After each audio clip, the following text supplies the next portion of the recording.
Well, welcome back to another installment of Closing Time.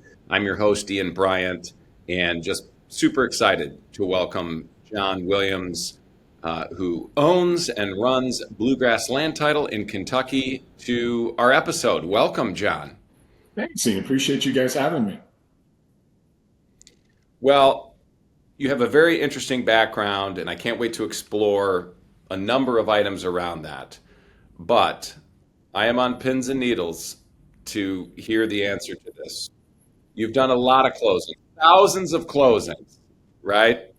Metro areas, rural. Tell me about the one that rises to the level of most interesting over the past years. Well, it's funny. So I'm from Kentucky, and you can't get more stereotypical than this. My first real estate closing was in the back of a pickup truck. But that's not the story that I was going to tell you. A few years ago, First Money Mortgage didn't have lien priority over other liens. So we ran into a guy that was a newlywed and loved his wife. We ran the title, and she had a past of some things that were going to attach to his house. So we had to have that conversation with him saying, listen, your new wife can't be on the home because there's some things could attach and your lender might not be in first interest. So we had to make some changes. So he had to take her off of the note and then off of the deed. So he told me, he's like, Mr. Williams, I want to make sure that she gets on the deed afterwards. And we had conversations about what we could and couldn't do.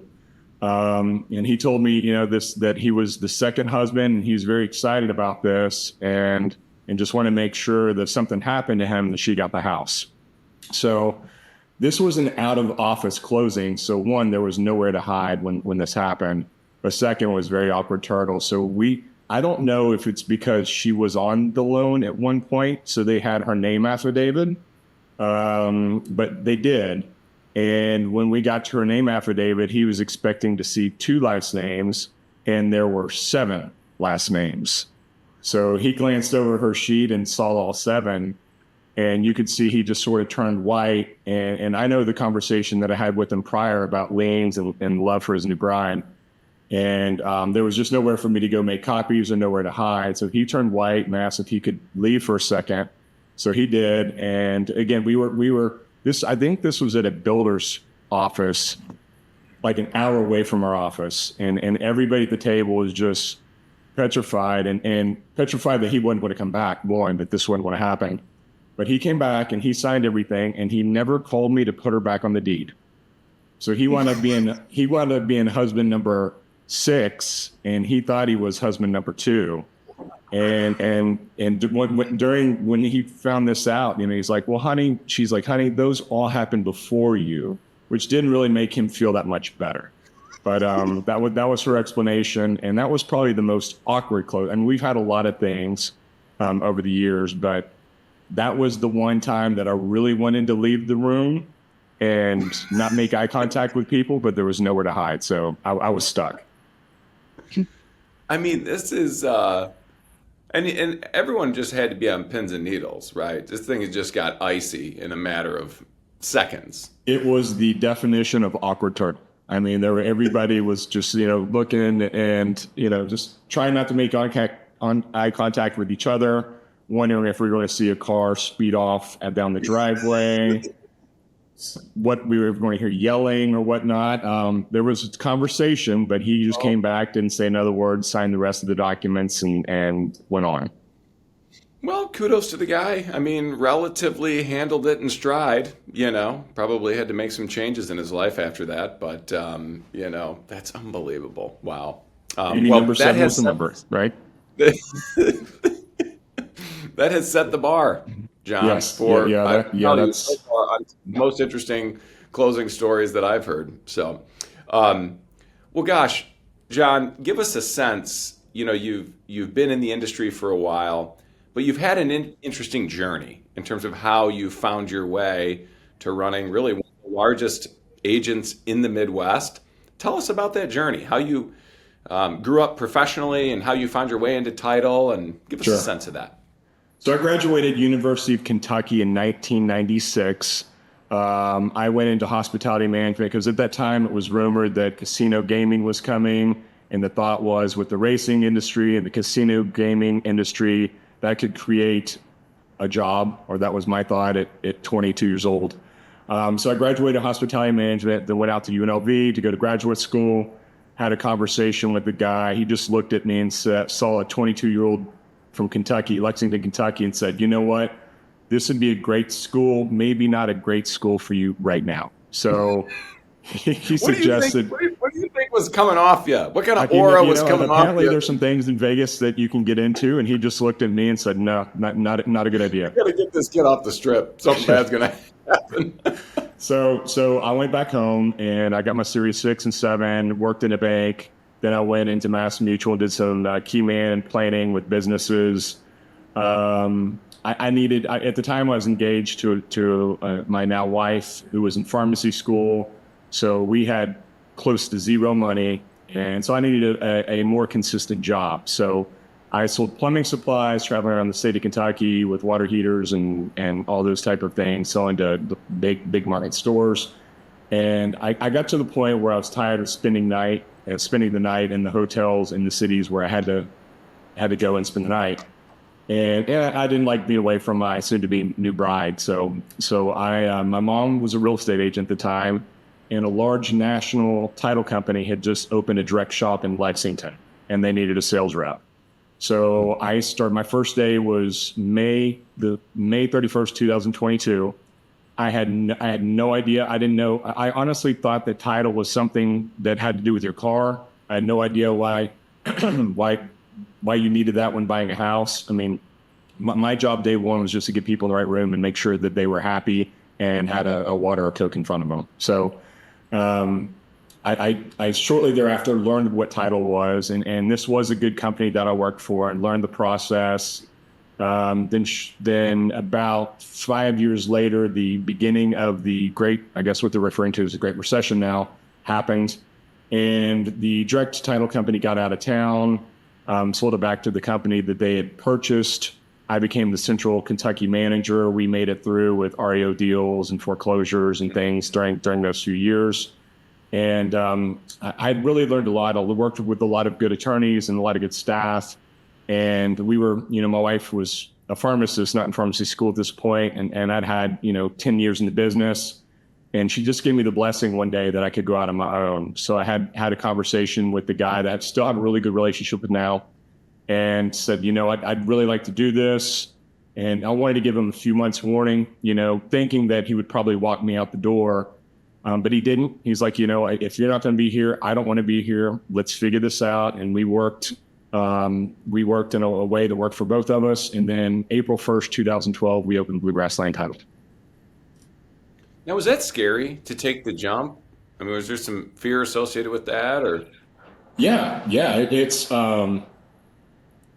looking back at it now, April in 2012 was lucky that the refi, it was sort of going like this, where I could have made the same decision in 2007 and I'd be doing something else, right? So a lot of it was luck and timing. But I had been in sales for years and management for years. So I had the relationships with our clients. I had the relationship with my staff. When I went, I thought that I'd be competing, but he decided to shut it down, which made it an easier decision for my staff to whether they wanted to stay in the business or come with me. And then I'm not an attorney, so I knew that I needed to find a partner that was, and we did, and we got along, and we started, in April. It's neat. So fast forward to today, give our listeners and viewers a sense of kind of the size and scale of Bluegrass, geography and business mix, and just a high level overview. Yeah, so we started, there were 4 of us, and at that time I was the accountant, the salesperson, the dishwasher. Anything that needed to be done was anything besides escrow. That's always been a drawer that my staff wouldn't let me touch. Putting a settlement statement together is not my forte. But we had 4 people in 2012. Now we have 87, maybe 89 now, and we are in 7 offices in the state of Kentucky, and we're getting ready to expand into Ohio and into Indiana. Awesome. That's awesome. You know, one thing that's stood out, actually, even in our first meeting a couple of years back, John, was some of your reflections on. You're just a student of the game. You're always seeking to better yourself, your agency. I remember you reflecting just on the story of kind of how you all have evolved in terms of financial management and understanding KPIs and thinking through that and how you implemented that in your agency, which is so cool, right? Um, but reflecting back on that growth journey, which is pretty phenomenal. Um, I know you've done a bunch of different stuff. You've done some mergers, you've done some acquisitions, you've done lots of organic growth. What are some lessons that, as you look back, kind of stand out to you that you know today, having lived through some of the experiences that maybe you didn't on day one, as a word to really share with our audience in terms of helping them along their journey? We have different cultures, and when we first merged, I saw the numbers and saw the clients and saw the office space and ran all that and figured out where we could, how we could save on some costs with duplicate efforts from both offices. But I didn't take into consideration how hard it is to merge cultures. And when you're in a partnership, so Emily and I are the only 2 owners, and when we merged, we brought in another owner. And marriage is hard. Marriage with 3 people is really hard. And that worked out. We decided to go ahead and make that merger an acquisition, but that was a joint decision. It wasn't because we didn't get along or anything like that. It's just our other partner was involved in other things, and he's like, I've been doing this for 26 years. I'm good to not do this anymore. So it really worked out for us. But the culture and the way we run our business is much different than the way most people run their business. And I'd say that for everybody, right? We all have specialties and things we could do better. But I was so proud because we look at the numbers and the metrics and I felt like I had a really good handle on how this was going to work. But I really I didn't take into consideration software. I mean, all those things, you can figure all that out. But when you have people that are used to doing something a different way, and they've been doing it that different way for years and years, and then they come to you, it's just hard. It's sort of, when it starts, it's your Bluegrass people or your XYZ company people. And it took us a while to get past that. So, in your experience, because I know that you've gone through mergers and various growth efforts, what advice would you give to agency owners and operators who are thinking about pursuing the, let's call it, inorganic or acquisition approach to growth? How should they think about sizing up opportunities, specifically as it relates to the challenge associated with sort of ingesting and cultural alignment? How would you reflect on that in terms of your experience? The one thing that we try to do with our staff is when we say we're going to do something, we follow through with it. But at the end of that sentence, we also say, but things are subject to change, because you have an idea of how things are going to work, but oftentimes you have to change. But as long as you communicate those changes as or before those changes are happening, so they don't feel like it's happening to them, that they're happening with the change, it's easier for the culture to merge. Sometimes just, everybody will come to my door and they just need a minute. You know what I mean? And I want to give everybody a minute, but some days you have more minutes than others. And there have been times when we're busy and you have to make quick decisions that we may not have communicated as well as we should have to the staff.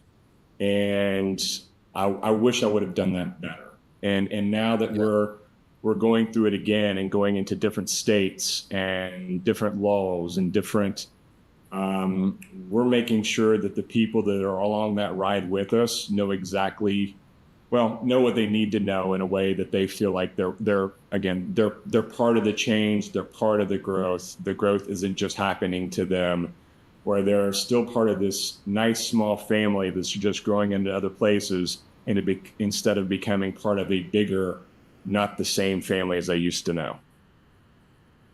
Well, and I know your team values that so much, right? About working um, in the environment that you've created, right? In terms of the intentional communication. And I think that is a challenge certainly to myself as well, right? Because things do change. The market changes, opportunities change, but to have that awareness as a leader to say, hey, I'm going to be intentional about being proactive in communicating and over communicating so that I love what you said, so that people feel a part of that as it comes to bear. That's great.